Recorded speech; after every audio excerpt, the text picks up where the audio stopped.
Eu sou Renato do Ateliê Mini Arte. Na verdade, eu sou fundador, do idealizador, enfim, a pessoa que conseguiu materializar o Ateliê Mini Arte. Sim, a gente tem um potencial muito grande de atender o audiovisual. A gente tem uma capacidade técnica muito alta, enfim, nacionalmente a gente está entre os grandes prestadores de serviço que atendem a esse mercado. Para a publicidade, a gente produz muito material e os prêmios que esses filmes ganham a gente parou de contar porque eles não fazem, a gente não tem mais controle pela demanda que a gente atende. Um prêmio muito legal que é o prêmio Grande Otelo, que seria equivalente ao Oscar brasileiro, pelo filme Estômago, que é um filme praticamente produzido, filmado praticamente em Curitiba. Então dá para se dizer que é um filme curitibano.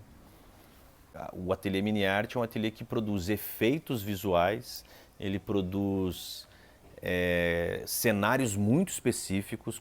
Para quem conhece o nosso trabalho, para quem já é da área do audiovisual, vai saber que, enfim, que a gente não está de brincadeira. Eu me considero um artista, apesar de ser muito técnico, isso eu já vou explicar para vocês como é que aconteceu isso. Na minha essência eu sou um artista.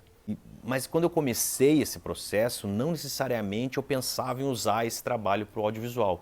Eu imaginava que eu ia usar esse trabalho porque eu ia ser um qualquer artista, como qualquer artista, entre tantos artistas. Enfim, eu estava trabalhando na minha formação artística. Só que paralelo a isso, o meu curso era um curso técnico. Eu fazia um curso técnico nessa escola, eu fazia um curso de edificações. E o cálculo e os números e a relação que eu tinha com indicativos, índices, percentuais, era muito numérico. Essa formação técnica, ela me trouxe a felicidade de conseguir quantificar e dimensionar coisas que necessariamente não têm controle. O fluido, né? Cálculos de fluido, para que serve isso? Mas em propaganda de refrigerante isso faz muita diferença. E aí, por conta disso, frequentando a escola de artes do Colégio Estadual do Paraná, a escolinha de artes, e fazendo um curso técnico no estadual, eu tive a felicidade de alinhar dois indicativos completamente antagônicos, né? Minha realidade, ao mesmo tempo que ela era de polarização, ela funcionou ao contrário para mim. Porque ao mesmo tempo que eu era técnico e era artista, eu tive a felicidade, em vez de repelir, eu consegui unir isso no ateliê, e o ateliê se tornou uma coisa incrível. E ele se chama Mini Arte porque ele surgiu sendo um ateliê de maquete no início. Eu fazia maquete, fazia miniaturas. E as soluções para criar essas miniaturas, essas soluções que são para chegar em resultados técnicos, e as soluções eram plásticas para representar essas miniaturas, foi se tornando um exercício muito fértil. E enquanto mais eu estudava, mais a coisa ficava incrível e mais o ateliê vinha ganhando capacidade. A Escola de Belas Artes, a Escola de Música e Belas Artes do Paraná. E lá eu fui estudar gravura e a gente começou a desenvolver pesquisas dentro dessa transição entre trabalhos tecnicamente plásticos, né?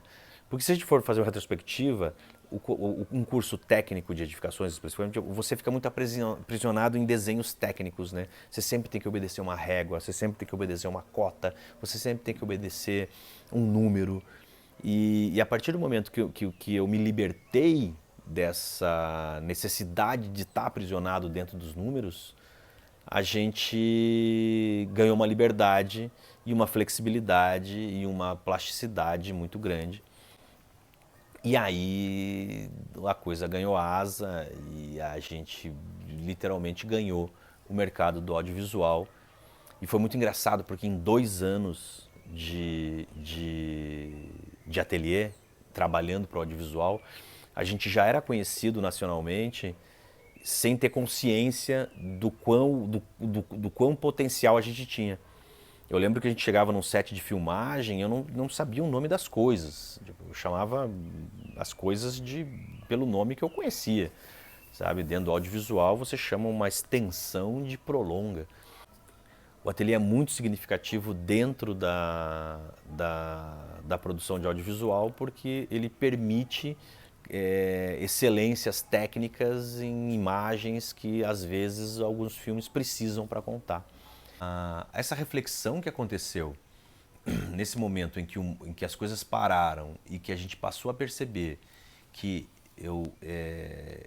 que as coisas podem ser menores, que as coisas podem ser mais devagar e que as coisas só se tornaram esse frenesi incrível de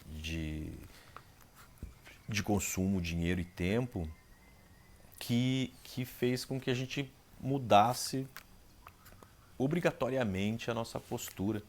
Eu acho que se não tivesse, eu confesso que lá no fundinho eu sou quase que grato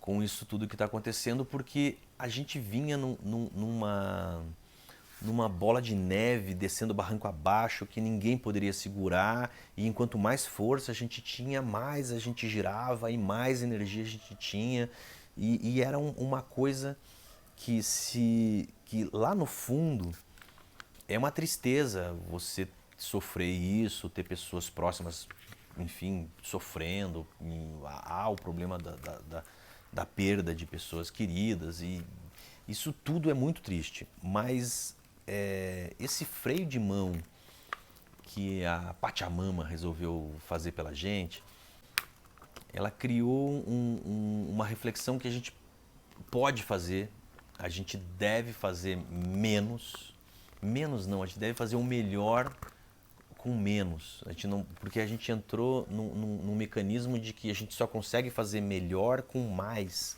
Eu só consigo fazer uma melhor imagem com mais equipamento. Eu só consigo fazer um melhor efeito com mais tecnologia. Eu só consigo fazer um melhor trabalho com mais matéria-prima.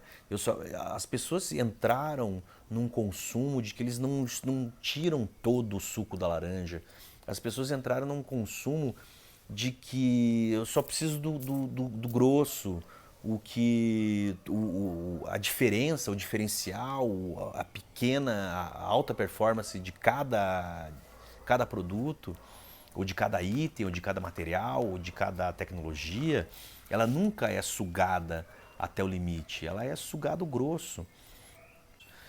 Isso lembra no tempo da pobreza, porque o improviso rudimentar não necessariamente ele é um resultado pior.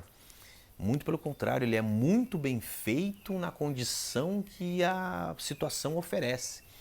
E retomar essa postura, você voltar a adotar posturas de consumo que aproveitem melhor o resultado, isso faz toda a diferença. Hoje a gente trabalha menos, a gente consome menos, a gente também ganha menos. Mas não há necessidade de ganhar tudo isso. Não faz sentido, a coisa perde o objetivo. A gente pode extrair disso uma coisa boa, de que a pandemia ela se tornou um freio de mão necessário para que a gente não chegasse ao pior, que a gente não chegasse ao fim da linha, para que a gente não chegasse ao esgotamento, sabe? E hoje a gente trabalha com uma equipe absurdamente reduzida, a gente movimenta um volume muito menor de trabalho, consequentemente um consumo muito menor de recursos. E a prioridade hoje é a qualidade de vida. Caiu. Presentinho. A gente não tem mais a urgência, nem a necessidade de fazer mais com mais. A gente consegue fazer o melhor com menos. Eu acho que isso é uma questão de futuro, uma questão de sobrevivência, uma questão de postura.